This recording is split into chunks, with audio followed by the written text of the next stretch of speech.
आज से ठीक 10 साल पहले का वही दिन जब हम 4 दोस्त थे, लेकिन आज केवल 3 रह गए हैं। मैं, राघवन और विक्की, रोहित और मोहित, जो कि अब सिर्फ हम तीनों की यादों में ही रह गए हैं। अब हम तीनों की शादी हो चुकी है और हम जॉब कर रहे हैं। जिंदगी अपने हिसाब से अपनी रिदम में चल रही है। हम सब अपनी लाइफ में और काम में व्यस्त हैं। लेकिन दोस्तों, उस रात की यादें आज भी वैसे ही ताज़ा हैं जैसे वह सब कल ही हुआ हो। आज मैं आपको वो सब कुछ सुनाने जा रहा हूँ जो ठीक आज से 10 साल पहले हम 5 दोस्तों के साथ हुआ था। शायद इससे मेरे मन का बोझ हल्का हो जाएगा, क्योंकि दोस्तों, वो कहते हैं ना कि दुख अगर बांटा जाए तो कम होता है और अगर खुशी बांटी जाए तो बढ़ती है। दोस्तों, ये कोई मनगढ़ंत कहानी नहीं, बल्कि मेरी जिंदगी का वो कड़वा सच है जिसे मैं जितना भूलने की कोशिश करता हूँ वह उतना ही मेरा पीछा करता है। तो दोस्तों, चलिए अब मैं आपको ठीक आज से 10 साल पहले ले चलता हूँ।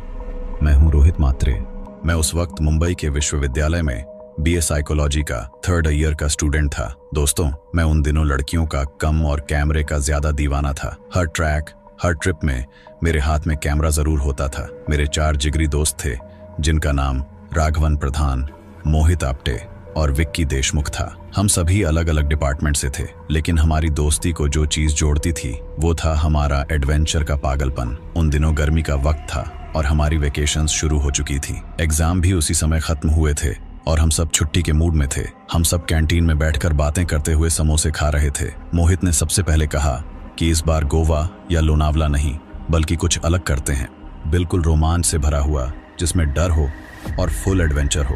विक्की ने मोहित से मजाकिया लहजे में कहा कि तू कहना क्या चाहता है। मोहित बोला कि अंधारबन का नाम सुना है तुम लोगों ने। हम सब चौंक गए। मैंने कहा कि हाँ, नाम तो सुना है, लेकिन कभी गए नहीं है। मोहित ने कहा कि यार, मैं कौन सा गया हूँ, मैं ये कह रहा हूँ कि क्यों ना हम वहाँ 5 दिन की कैंपिंग के लिए चलें। दोस्तों, अब जरा अंधारबन के बारे में भी थोड़ी बात कर लेते हैं। अंधारबन यानी कि अंधेरे का जंगल, जो कि पुणे के बाहर तभुर्णी और भीरा डैम के बीच का घना जंगल था। बारिश के मौसम में तो वहां धुंध के कारण दिन में भी अंधेरा रहता है। मोहित ने कहा कि मैंने मेरे दादाजी से सुना था कि वहां उस जंगल में एक पुरानी अंग्रेजों के जमाने की हवेली है जो कि ब्रिटिश लोगों ने बनवाई थी। उसकी यह बात सुनकर हम सब ने कहा कि लेकिन मोहित, हमने तो कभी नहीं सुना कि वहां कोई पुरानी हवेली भी है। तो उसने कहा कि उस हवेली को केवल पुराने बुजुर्ग लोग ही जानते हैं, जैसे कि मेरे दादाजी, और आज की पीढ़ी के लोग उस हवेली के बारे में कुछ नहीं जानते। और वहां जो हवेली है वो भूतिया है। हमने ये सुनकर तुरंत 4 दिन के ट्रैक और कैंपिंग का प्लान बना लिया। दोस्तों, हम लोगों ने काउंटर पर बिल पे किया और निकल पड़े कैंपिंग की तैयारी के लिए। लेकिन मौसम गर्मी का था, इसलिए हमें तैयारी भी उसी हिसाब से करनी थी। हमारे ग्रुप का राघवन, जो कि कंप्यूटर साइंस का ब्रिलियंट स्टूडेंट था, उसने जंगल की और हवेली की सारी रिसर्च की, लेकिन उसे हवेली के बारे में ज्यादा कुछ ऑफिशियली पता नहीं चला, क्योंकि उस हवेली का नाम कहीं भी दर्ज नहीं था। हमें एक पल के लिए लगा कि वो हवेली वाकई में है भी या नहीं, लेकिन फिर हमने सोचा कि हवेली चाहे हो या ना हो, लेकिन अब प्लान कैंसिल नहीं होगा। विवेक, जो कि हमारा ट्रिप मैनेजर था, इस बार भी हमने उसे ही ट्रिप मैनेजर बनाया था। उसने सारे जरूरी सामान की लिस्ट बनाई, जिसमें टेंट्स, गैस स्टोव, पानी, ढेर सारा स्नैक्स, खाने का रॉ मटेरियल, कपड़े, टॉर्च और कंपास था। उसने यह सब चीजें इकट्ठा की और रोहित, उसने 2 बोतल ओल्ड मक्की अपने बैग में छुपा ली। अब हम सबकी पूरी तैयारी थी। हमने डिसाइड किया था कि हम लोग अपनी वरना से जाएंगे और पिपरी गांव में उसे खड़ा करेंगे और वहीं आसपास ही कैंपिंग करेंगे, ताकि अगर कोई दिक्कत हो तो हम लोग गांव वालों के टच में रहें। और हम 5 जून की सुबह अपनी वरना से निकल पड़े। रास्ता था मूलशी घाट होते हुए पिंपरी गांव तक का। चारों ओर हरियाली, पहाड़ी रास्ते और धीरे धीरे शहर की भागम भाग और भीड़ भरी जिंदगी से दूर निकलते हम 4 दोस्त उस कैंपिंग और रोमांच के लिए बेताब थे। दोपहर करीब 2 बजे हम पिपरी गांव पहुंचे और गाड़ी हमने व्यवस्थित जगह खड़ी की और जरूरत का हर सामान हमने हमारे साथ लिया और झूमते हुए जंगल की ओर चल दिए। और वहां से हमारा ट्रैक शुरू हुआ। दोस्तों, जैसे जैसे हम लोग जंगल में अंदर घुसते गए, वैसे वैसे वातावरण बदलने लगा। सूरज हमारे सिर के ऊपर था, लेकिन पेड़ों की घनी छांव की वजह से जरा भी धूप नहीं लग रही थी। हवा में नमी थी और हर कदम पर ऐसा लगता कि जैसे हमें कोई देख रहा हो। लेकिन हम लोग एडवेंचर के मूड में थे, तो हमारे अंदर डर का कहीं नामो निशान तक नहीं था। पहले दिन हमने कोढ़े गांव के पास एक खुले मैदान में कैंप लगाया। हम लोगों ने खाना बनाया, गाने सुने और फिर विक्की ने कहा कि यार, एक यहीं का लोकल आदमी बता रहा था कि इस जंगल के अंदर कहीं एक पुरानी हवेली है, अंग्रेजों जमाने की। वो जगह शापित है, इसीलिए लोग उधर नहीं जाते। यह सुनकर अर्जुन की आंखों में चमक आ गई और तुरंत बोला कि भाई, कल ही चलते हैं उस हवेली की तरफ। मैं बहुत बेताब हूँ वो अंग्रेजों के जमाने की हवेली देखने के लिए। वो हम सबका चेहरा देखकर बोला, जो डर गया समझो मर गया। राघवन और विक्की थोड़ा हिचकिचाए, लेकिन हम चारों ने उन्हें चलने के लिए मना लिया। अगली सुबह हम उठे, हम गांव जाकर पानी लेकर आए और खाना बनाया और खाया। फिर हमने टेंट समेटे, बैग्स उठाए और हवेली की खोज में निकल पड़े। दोस्तों, जंगल और भी घना होता जा रहा था। एक पुरानी पगडंडी दिखाई दी और हम उसी को पकड़कर आगे चलते गए। लगभग आधी दोपहर के बाद का समय रहा होगा। हमें एक जगह घास और बेलों के बीच से एक टूटा फूटा लोहे का गेट नजर आया। गेट के उस पार एक विशाल खंडहर नुमा हवेली थी, लेकिन दोस्तों उसे देखकर खुशी नहीं हुई, बल्कि अजीब लगा, क्योंकि इतने घने जंगल के बीचों बीच इतनी बड़ी हवेली और आने जाने का कोई रास्ता भी नहीं था। यह बात कुछ हजम नहीं हो रही थी। खैर, हमने सोचा कि अंग्रेज थे, वह कुछ भी कर सकते थे। दिमाग से कोई पैदल ही रहा होगा जिसने इतने घने जंगल में हवेली बनवाई। हवेली चारों तरफ बेलों से ढकी हुई, टूटी हुई खिड़की और दरवाजा आधा खुला हुआ था। हवेली के चारों ओर ऐसी बदबू आ रही थी जैसे कुछ सड़ा हुआ हो, लेकिन बदबू हल्की थी, तो हमने यह सोच के इग्नोर कर दिया कि शायद कोई जानवर आसपास मर गया होगा। मोहित ने खुशी से छलकते हुए कहा कि दोस्तों, यही है वह जगह, चलो अंदर चलते हैं। मैंने कैमरा उठाया, एक फोटो क्लिक की। मुझे आंखों से देखने पर ऐसा लगा जैसे खिड़की के पीछे एक परछाई खड़ी है और हमें अंदर बुला रही हो, लेकिन कैमरे में कुछ नहीं आया। हम सब ने एक दूसरे की ओर देखा। हम में से कई चेहरे खुश थे और कई चेहरों पर थोड़ा अजीब एक्सप्रेशन। वहां एक अजीब सी खामोशी थी, जैसे उस जगह पर किसी ने शांति बना रखी हो, और अगर शांति टूटेगी वो नाराज हो जाएगा। लेकिन फिर भी हमारे कदम खुद ब खुद उस दरवाजे की ओर बढ़ाते चले गए। हम जैसे ही बाहर बाउंड्री का वो लोहे का दरवाजा खोलकर अंदर गए तो ऐसा लगा जैसा हवा भारी हो गई है और एक अजीब सी सड़ी हुई चीज की बदबू आ रही है और वहां की हवा ठंडी हो गई है। हमने हवेली का मेन डोर खोला। अंदर फर्श टूटा फूटा हुआ था, चारों तरफ जाले और धूल, दीवारों पर काई जमी हुई थी और छत की लकड़ियां चटक रही थीं। लेकिन सबसे अजीब चीज थी तो वह वहां की शांति थी। एक ऐसी खामोशी जिसमें कोई अपना नाम चिल्लाए तो भी उसकी आवाज शायद लौट कर ना आए। रोहित आगे बढ़ा और बोला कि वो देखो, ऊपर की सीढ़ियां अभी भी सही हैं, चलो ऊपर चलते हैं।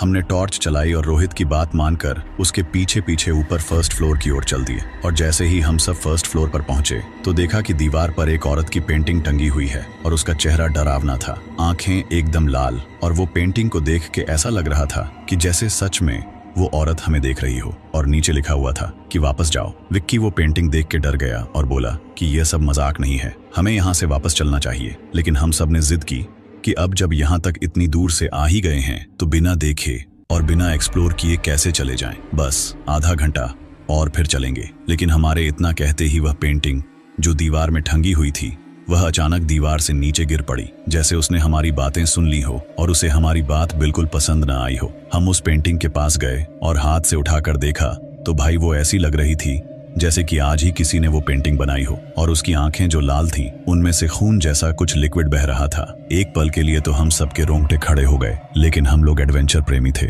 इसीलिए हमने उस पर ज्यादा ध्यान नहीं दिया और वह पेंटिंग को उठा के एक साइड में रख दिया और हमने एक्सप्लोरेशन जारी रखा। एक एक कमरा खोलते गए और फिर कमरा हमें ऐसा मिला जिसमें बाहर से ताला लगा हुआ था, लेकिन वो ताला बहुत पुराना और जंग खाया हुआ था, शायद अंग्रेजों के जमाने का ही होगा। मैंने उसकी एक फोटो ली। मैंने हर जगह की और हर चीज की फोटोज ली ताकि मैं सबको दिखा सकूं और उसे हम लोग याद के तौर पर बाद में देख सकें। वो कमरा देखकर राघवन ने कहा कि यह बंद है और ताले में जंग की वजह से खुलेगा भी नहीं, इसीलिए अब चलो दोस्तों निकलते हैं यहाँ से। लेकिन रोहित कहाँ मानने वाला था, उसने ताला तोड़ दिया और जैसे ही हमने दरवाजा खोला और दरवाजा खोलकर अंदर गए तो वैसे ही अंदर से एक भयानक आवाज गूंजती हुई सुनाई दी, जैसे मानो किसी ने सदियों बाद आंखें खोली हों।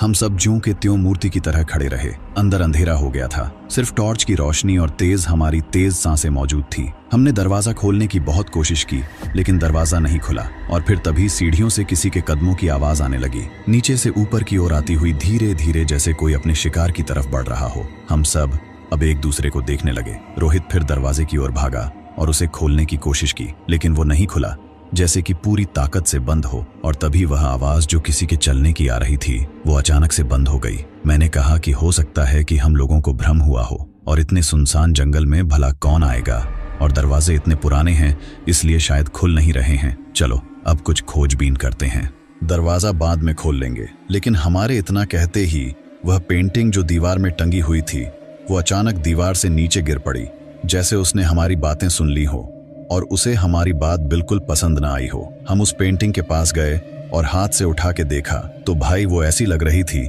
जैसे कि आज ही किसी ने वो पेंटिंग बनाई हो। और उसकी आंखें जो लाल थीं, उनमें से खून जैसा कुछ लिक्विड बह रहा था। एक पल के लिए तो हम सबके रोंगटे खड़े हो गए, लेकिन हम लोग एडवेंचर प्रेमी थे, इसीलिए हमने उस पर ज्यादा ध्यान नहीं दिया। और अब हल्की हल्की पुराने सड़े हुए कपड़ों की और लकड़ियों की बदबू आने लगी थी, और उस माहौल में वो बदबू और भी गहरी लग रही थी। लेकिन हम लोगों पर एडवेंचर का भूत इतना सवार था कि हमने इन बातों पर ज्यादा ध्यान नहीं दिया। मयंक किसी किताबों की अलमारी के पास जाकर कुछ पढ़ने की कोशिश कर रहा था। मैंने जैसे ही उस शीशे में देखा और उसमें देखते ही मुझे कुछ अजीब सा लगा। पीछे रोहित खड़ा था, लेकिन उसके बगल में कोई और भी दिखा। क्या लगता है दोस्तों आपको कि क्या देखा होगा मैंने? आप अभी तुरंत कमेंट करके बताइए। लेकिन आप लोग इतने आलसी हैं कि आप लोग कहाँ कमेंट करेंगे। चलिए मैं ही आपको बता देता हूँ कि मैंने क्या देखा। मैंने देखा कि रोहित के बगल में एक काली सी परछाई खड़ी थी, लेकिन मैंने जब पलट कर देखा तो वहां कुछ भी नहीं था। मैंने खुद से कहा कि हो सकता है फालतू की इमेजिनेशन हो। तभी राघवन ने मुझसे पूछा कि क्या हुआ रोहित? मैंने कहा कि कुछ नहीं राघवन, बस यूं ही कुछ दिमाग में आ गया था। तभी ऊपर की मंजिल से एक तेज आवाज आई, जैसे कोई भारी चीज बहुत जोर से गिरी हो। हम सब चौंक गए। मोहित ने धीरे से कहा कि शायद यहाँ हमारे अलावा भी कोई है। हमने फैसला किया कि पहले इस कमरे से बाहर निकलते हैं, फिर देखेंगे कि कौन है बाहर। रोहित ने फिर से दरवाजे को जोर से धक्का मारा, और अजीब बात यह थी कि अब वो दरवाजा एक झटके में खुल गया। हम सब ने एक दूसरे के चेहरे को इस भाव के साथ देखा कि कुछ तो गड़बड़ है यहाँ। हम उस कमरे से बाहर निकले और एक राहत की सांस ली। अब धीरे धीरे ऊपर उसी मंजिल की ओर बढ़ने लगे जिधर से वो आवाज आई थी। हमने जैसे ही सीढ़ियां चढ़नी शुरू की, अर्जुन ने इशारा किया कि वो देखो ऊपर कोई लाइट जल रही है। दोस्तों लाइट तो जल रही थी, लेकिन यह कैसे हो सकता था, क्योंकि इस पूरे जंगल में कोई पावर लाइन नहीं थी और हवेली तो सालों से वीरान पड़ी थी। लेकिन विक्की ने कहा कि हो सकता है कि शायद किसी के पास जनरेटर हो, लेकिन उसकी आवाज यह कहते हुए डर रही थी और कांप रही थी। उसने कहा कि दोस्तों चलो यहाँ से, यहाँ कुछ ठीक नहीं है। मैंने कहा कि तू चुप कर यार, फालतू में खुद तो डरता है और दूसरों को भी डराता है। वो चुप हो गया। हम सब जब ऊपर पहुंचे तो देखा कि झूमर नीचे गिरा पड़ा था। कांच के टुकड़े फैले हुए थे, लेकिन जो सोचने वाली बात थी वो यह कि छत से झूमर खुद कैसे गिरा। हमने इधर उधर देखा, लेकिन वहां कोई नहीं था। तभी एक कमरे से धीमी सी आवाज आई, जैसे कोई औरत गुनगुना रही हो। हम सब वहीं रुक गए, लेकिन कुछ चेहरे तो खुश हो गए कि यहाँ कोई औरत भी है। मैंने कहा कि खुश मत हो, अगर कोई यहाँ है तो हमें उसकी मदद करनी होगी। राघवन ने पूछा कि ये गाने की आवाज आ कहाँ से रही है। मैंने उसी कमरे की ओर टॉर्च की जिसकी तरफ से वह आवाज आ रही थी। देखा तो वो दरवाजा आधा खुला था। अंदर एक औरत सफेद साड़ी में खिड़की के सामने बैठी थी। उसकी पीठ हमारी तरफ थी। उसके हाथ में कोई म्यूजिक बॉक्स था जो खुद चल रहा था, और सेम वही धुन बज रही थी जो हमने सुना था। हमने रोहित को रोका, लेकिन वो खुशी से छलकते हुए अंदर घुस गया और उस औरत के कंधे पर हाथ रख दिया। हम सब बाहर दरवाजे पर ही खड़े थे। रोहित बोला कि आप कौन हैं और यहाँ इस हवेली में क्या कर रही हैं? रोहित की बात सुनकर उस औरत ने धीरे धीरे अपनी गर्दन उसकी तरफ मोड़ी, और जैसे ही उसका चेहरा दिखा वैसे ही रोहित चिल्लाकर हमारी तरफ भागा और बोला कि भागो यहाँ से। दोस्तों वो औरत कोई आम औरत नहीं थी। उसका चेहरा जला हुआ सा था, आंखें डार्क और लाल थीं और होंठ कटे हुए। जैसे ही वह पीछे मुड़ी, वैसे ही एक अजीब सी आवाज के साथ वह हवा में ऊपर उठ गई, जैसे हवा में तैर रही हो। हम सब सीढ़ियों की तरफ भागे और भागते भागते मेरी टॉर्च नीचे गिर गई। दीवारें और सीढ़ियां ऐसे हिलने लगी जैसे भूकंप आ गया हो। जैसे ही हम सब नीचे हॉल में मेन डोर के पास पहुंचे, वैसे ही देखा कि मेन डोर बंद है। हम सब ने सोचा कि हो सकता है शायद हवा से बंद हो गया हो, और हम सब एक साथ दरवाजे के पास भागे और खोलने की कोशिश की, लेकिन वह खुला नहीं। अब हम सब मन ही मन पछता रहे थे कि काश यहाँ नहीं आते। ये एडवेंचर के भूत ने तो सच में भूत दिखा दिया। दोस्तों अब हमारे सामने कोई रास्ता नहीं था और हमें हमारी मौत साफ नजर आ रही थी। तभी वह औरत हवा में उड़ती हुई हमारे सामने आ गई। दोस्तों वो जैसे ही हमारे सामने आई तो ऐसी सड़े हुए मांस की बदबू आने लगी जैसे कि कोई डेड बॉडी कितने सालों से सड़ी हुई हो। और फिर एक जोरदार आवाज आई कि तुम यहाँ क्यों आए हो? हम सब मानो कुछ बोलना चाह रहे हो, लेकिन आवाज नहीं निकल पा रही थी। अब हम सब डर के मारे थर थर कांप रहे थे। तभी राघवन ने धीरे से लड़खड़ाती आवाज में कहा कि प्लीज हमें छोड़ दो। लेकिन उसकी यह बात सुनकर वो जोर से हंसी और बोली कि छोड़ दूं तुम्हें? हाँ। फिर एकदम से पूरे हॉल में अंधेरा हो गया और दिखाई तो कुछ नहीं दे रहा था, लेकिन सुनाई जरूर दे रहा था, जैसे कई सारे कदम हमारे पास, हमारे चारों ओर इर्द गिर्द घूम रहे हों। तभी एक फुसफुसाती हुई आवाज हम सबके कानों ने सुनी, और उस आवाज ने जानते हैं क्या कहा? उस आवाज ने कहा कि अब तुम कभी नहीं जाओगे यहाँ से। दोस्तों ये सुनकर हम सबका मानो खून सूख गया था। तभी राघवन ने रोते हुए कहा कि दोस्तों हमें यहाँ से निकलने के लिए कोई ना कोई रास्ता ढूंढना ही होगा। तभी मयंक बोला कि वो देखो विंडो। हम सब खिड़की की तरफ दौड़े और उसका कांच तोड़ा और एक एक करके बाहर कूद गए। बाहर अब अंधेरा हो चुका था और अब हम सब ने एक दूसरे का हाथ पकड़ा और बिना पीछे देखे करीब 2 किलोमीटर तक भागते रहे। जब हमने भागना शुरू किया था तब पीछे से वही आवाजें और चीखें सुनाई दे रही थीं। लेकिन अब उस जगह केवल जंगल की खामोशी और हम थे। हम सब हांफते हुए वहीं जमीन पर बैठ गए और मैंने कहा कि अब कभी भी एडवेंचर के पीछे नहीं जाऊंगा। लेकिन हमने एक चीज नोटिस की, वो यह कि मोहित हमारे साथ नहीं था। दोस्तों, हमने उसे इधर उधर आवाज लगाई, हर जगह ढूंढा, लेकिन वो नहीं मिला। तभी रोहित बोला कि मुझे जाना होगा, उसे बचाना होगा। वो मुसीबत में है, उसे मेरी जरूरत है। वो उसी हवेली में फंस गया है और मुझे उसे बचाना पड़ेगा। मैंने कहा कि देख भाई, अभी रात है और हमारा वहां जाना ठीक नहीं है। हम सब कल सुबह फॉरेस्ट गार्ड और गांव वालों की हेल्प से उसे ढूंढ लेंगे। लेकिन उसने हमारी बात नहीं मानी और उसी हवेली की तरफ भागने लगा। हम सब ने उसे बहुत रोकने की कोशिश की, लेकिन वो इतनी तेज भाग रहा था कि वो अब हमारी नजरों से ओझल हो चुका था। दोस्तों, पूरी हम सब ने इकट्ठा होकर उन दोनों को ढूंढा, लेकिन वह दोनों कहीं नहीं मिले। सुबह होने पर हमने फॉरेस्ट गार्ड को बुलाया। उन्होंने जंगल में तलाशी ली। तभी एक जगह उसका बैग और मेरा कैमरा पड़ा हुआ मिला। जब मैंने कैमरा ऑन किया तो देखा कि एक फोटो क्लिक की हुई है जिसमें वह दोनों फांसी के फंदे में लटके हुए हैं। और दोस्तों, पता है वो जगह कौन सी थी? वो जगह वही हवेली थी। लेकिन अजीब बात तो यह थी कि वह फोटो मैंने या हम में से किसी ने नहीं खींची थी। हम सब उस हवेली में वापस गए और जो देखा उसे देख के हमारी आंखों में आंसू आ गए। दोस्तों, हमने देखा कि वह दोनों सच में फांसी के फंदे में लटके हुए हैं। दोस्तों, कैंपिंग के 2 दिन बचे हुए थे, लेकिन अब हम तीनों में उस जंगल में एक पल भी रुकने के लिए हिम्मत नहीं बची थी। दोस्तों, हम उस जंगल से निकल आए और उस दिन के बाद से हम दोनों को एडवेंचर शब्द सुनकर डर लगता है और वह सब कुछ याद आ जाता है। अब बस हम 2 बचे हैं और हर बार जब कोई दोस्ती की बात करता है या जब हम कभी किसी पुराने फोटो को देखते हैं तो मोहित और रोहित याद आ जाते हैं। वो हवेली आज भी वही है, अंधारबंद जंगल के बीचों बीच, जहां शायद आज भी कोई गुनगुना रहा है और शायद उनके साथ हमारे दोस्त भी, जो अब इस दुनिया में एग्जिस्ट ही नहीं करते। तो दोस्तों, यह थी कहानी उन 4 दोस्तों की रोहित जी के नजरिए से, लेकिन आर्यन की जुबानी। दोस्तों, आपको यह कहानी कैसी लगी आप लोग कमेंट करके जरूर बताइएगा। मिलते हैं एक और अगली दिल दहला देने वाली कहानी में। तब तक के लिए दीजिए विदा।